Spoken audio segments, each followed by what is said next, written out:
Welcome back, everybody. So I'm finding stuff to preoccupy myself with. I got a couple little projects on the car that need to get done, sheet metal and some sanding and cleaning. So I figured I'd make a couple mini videos of some stuff that needs to get done.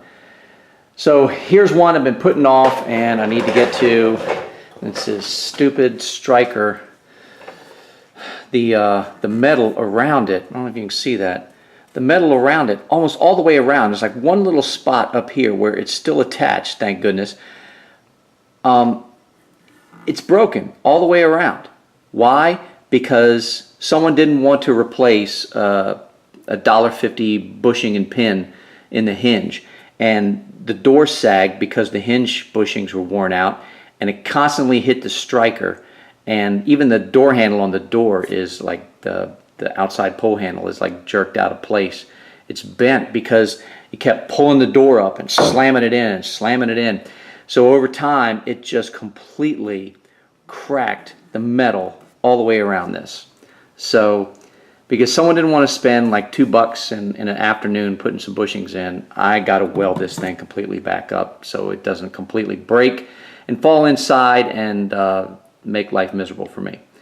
So let me get this camera back and I'm going to clean this up a little bit more. I've got a lot of it off, but there's still a little bit of contamination there, and then wash it down with some acetone so it's nice and clean. And then I'll show you the little jig I'm going to use to kind of hold this thing flush, because it for the most part it's not going anywhere, but you can feel like there's a little lip right here, and I'm hoping I can pull that back out and get it completely flush.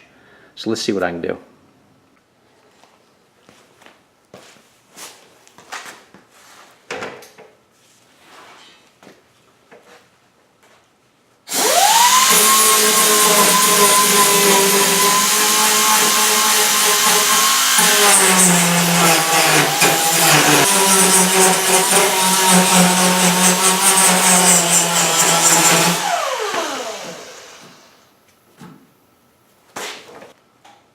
If you like breathing and being topside of the dirt, do not use this stuff when you weld.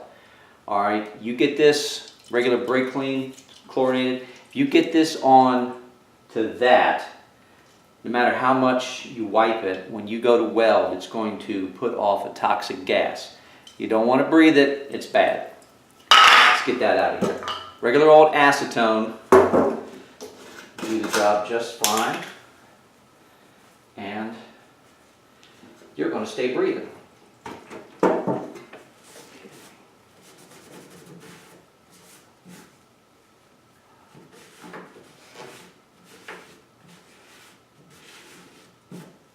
All right. Now let's see what I can do about that jig. Okay, now it's all cleaned up. Here's what I came up with.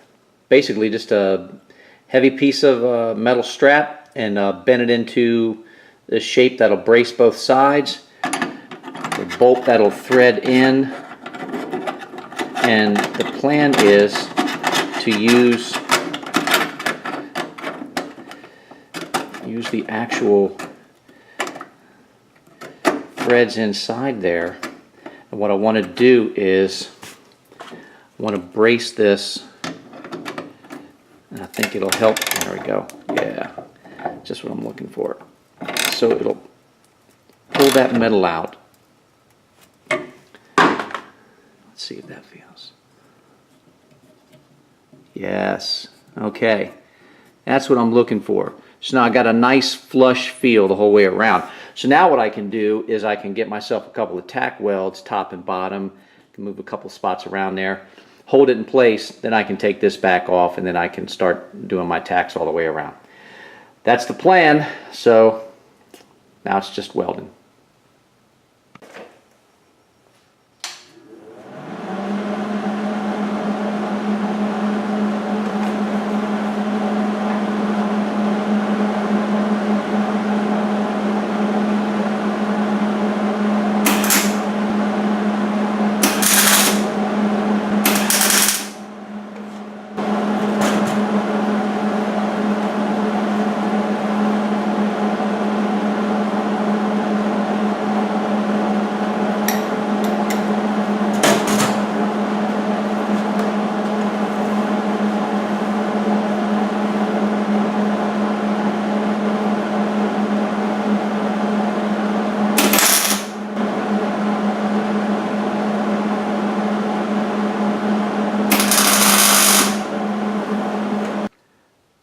right, well that worked out very well.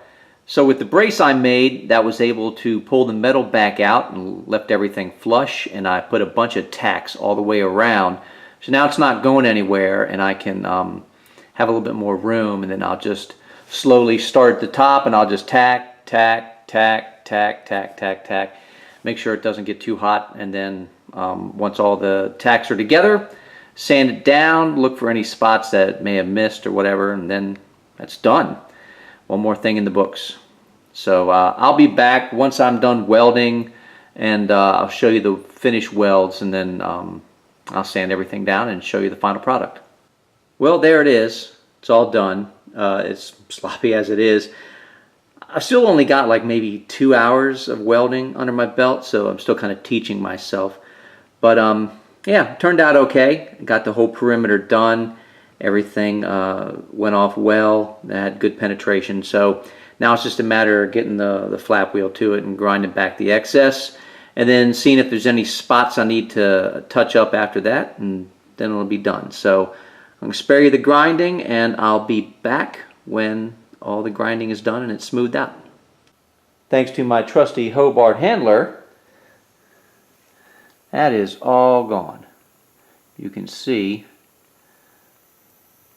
no more crack all the way around the perimeter, thank goodness. So it's all welded up, grounded back, sanded it down. Looks beautiful. So I'm happy.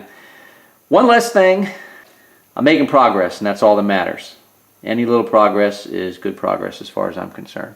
So that's it for now. Just a short video, real quick, and see you next time.